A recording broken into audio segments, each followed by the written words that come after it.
and welcome to Joburg Today. My name is Dumi Hlapo, and as you all know, we're always bringing you the best of what's happening in and around Johannesburg.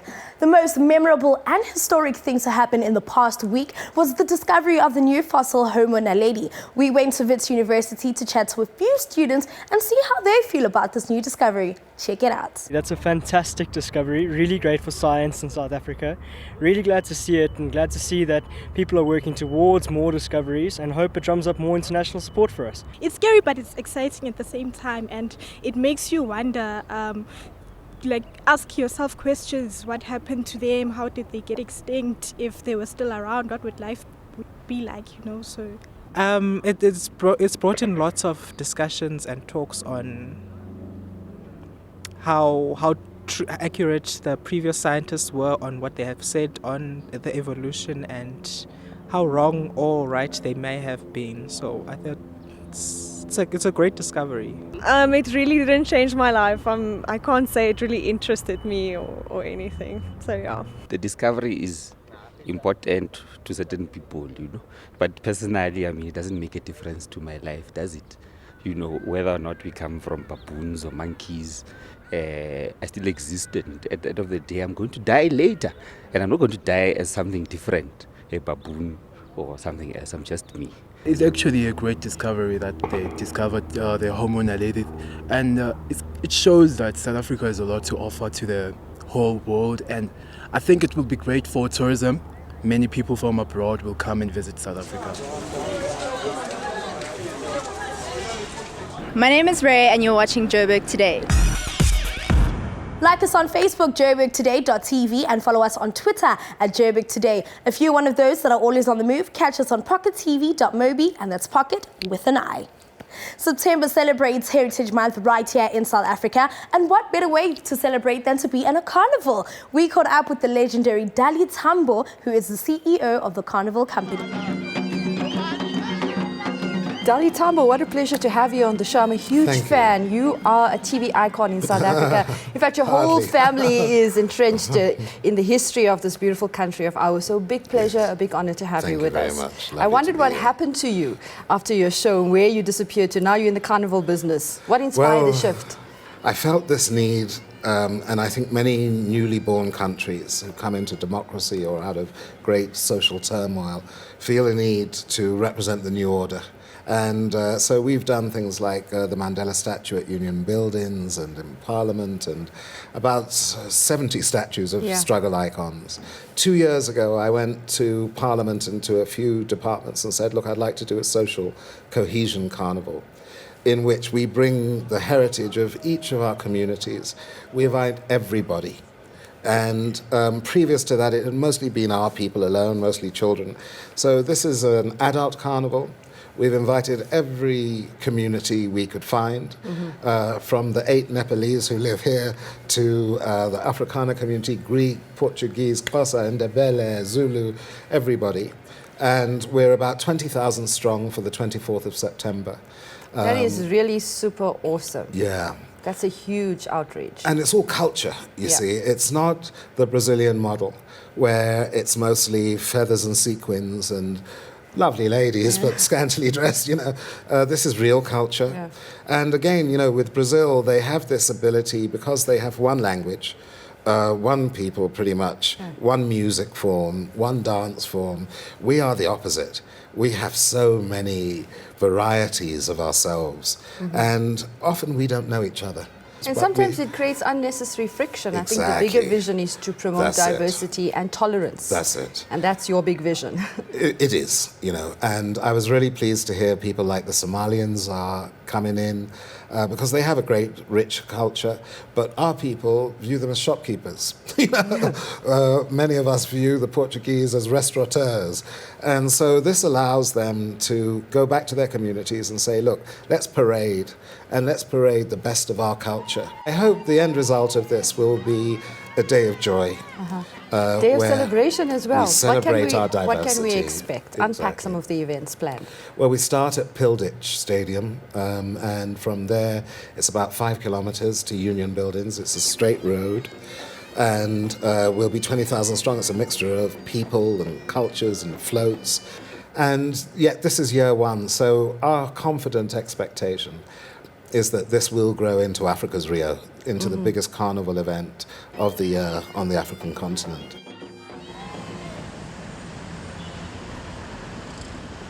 Hi, I'm Mpho Pops Modikwani, and you're watching Joburg Today. With all the hype that's been going on, we spoke to Stephen Tucker, who gave us some more insight on his discovery. Since the discovery, Lee Burger has employed me to carry on searching for caves at a full-time basis. So now I'm working for Wits University, exploring caves 4 or 5 days a week, trying to find specifically new fossil sites. And it's really awesome to do what I love doing. And just within the cradle of humankind, there are hundreds of sites. And most of these sites have been explored by recreational cavers in the past, but even then they weren't really looking for fossils. So you can go back to every single cave that has been found so far, re-look at it for fossils, plus there are massive areas that have not been explored for caves or for fossils yet. And that's just within the cradle of humankind. The Rising Star Cave is one of my favorite caves. I've been through there 25 times at that point. And we were going there on a Friday night. It was probably about 7 o'clock when we entered the cave. It was already dark. It's a cave, it's dark anyway down there. Doesn't matter if you're going during the day or during night. I say to Rick, I want to show him this one spot in the cave. It's called the Dragon's Back. It's a really challenging climb, a 15-meter high, very exposed climb up a sharp rock. At the top of it is also some really stunning stalactites hanging from the ceiling, and Rick had his GoPro there. We wanted to go take some photographs and video of this area of the cave. And yeah, by then we accidentally found the crack basically that went down into the fossil chamber. We really weren't expecting to find anything too great. We were exploring as we usually do. I'd been through the cave many times and hadn't found anything really amazing before that night. Rick, on that same day, the morning, he'd actually posted something on Facebook where he said he's got a good feeling about this Friday the 13th. And it turned out into a very lucky Friday the 13th. Yeah, so I was actually into the crack, specifically to get out of Rick's way. I was in his way whilst he was taking photos and videos. So moved into this crack to get out of his way. And once I got in there, I looked down to my right, and this crack is tiny. It's 18 centimeters wide. There's really not much space to move, so you really can't even turn your head much. But I managed to look down to my side, and I saw that this crack goes even further down and further down. So I started climbing down this thing, told Rick I might have something interesting. Climbed down it, continued further, and suddenly this tiny little crack opens into a nice big chamber with these really beautiful, pristine white stalactites hanging off the ceiling. And right then, I asked Rick, you got to get down here. I think I've found something interesting. At this point, only a new section of cave that I hadn't been in yet. And that was already interesting enough. So when Rick got down there with me, we started moving a bit into the cave, and we looked at the floor, and well, there were bones lying around. The really interesting thing, of course, immediately was these were quite large bones. How did they get this far into a cave where we, with lights and protective clothing and helmets, struggled to get in?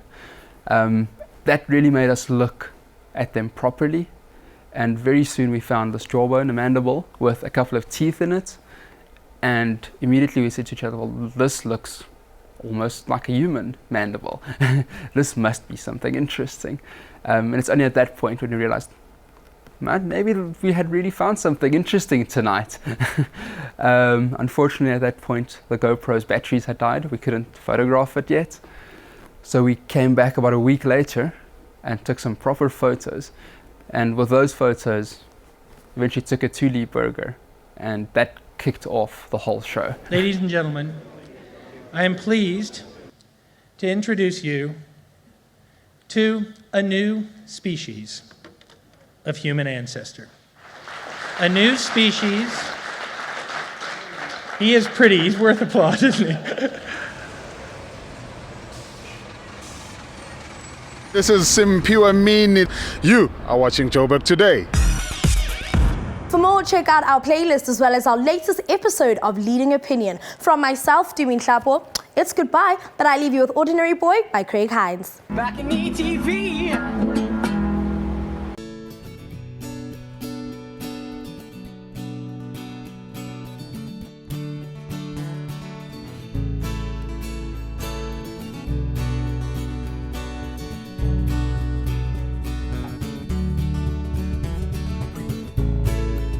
Ordinary boy, extraordinary girl, waiting on fate to take notice. Barely self-employed, purely self-assured, waiting on empty tables, waiting on the world, praying to a sky that's a silent blue, waiting for the right time to ask her, act as if the curse was lifted, act as if the ships not drifted, got the gift, bought the winning ticket, just act as if.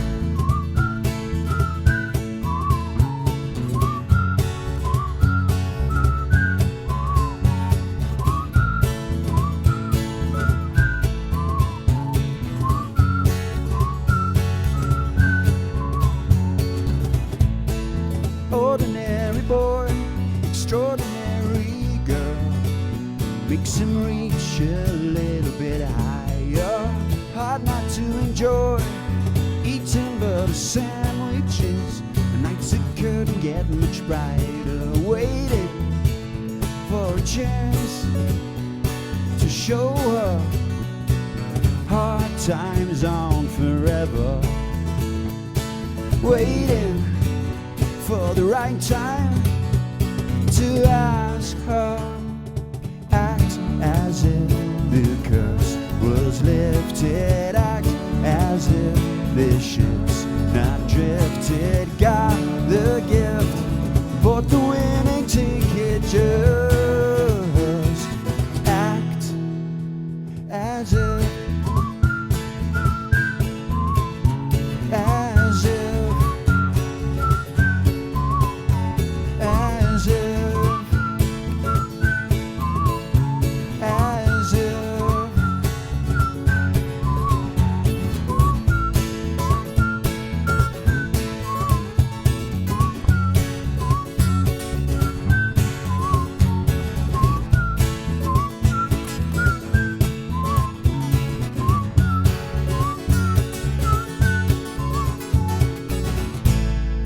Ordinary boy, extraordinary girl, waiting on fate to take notice.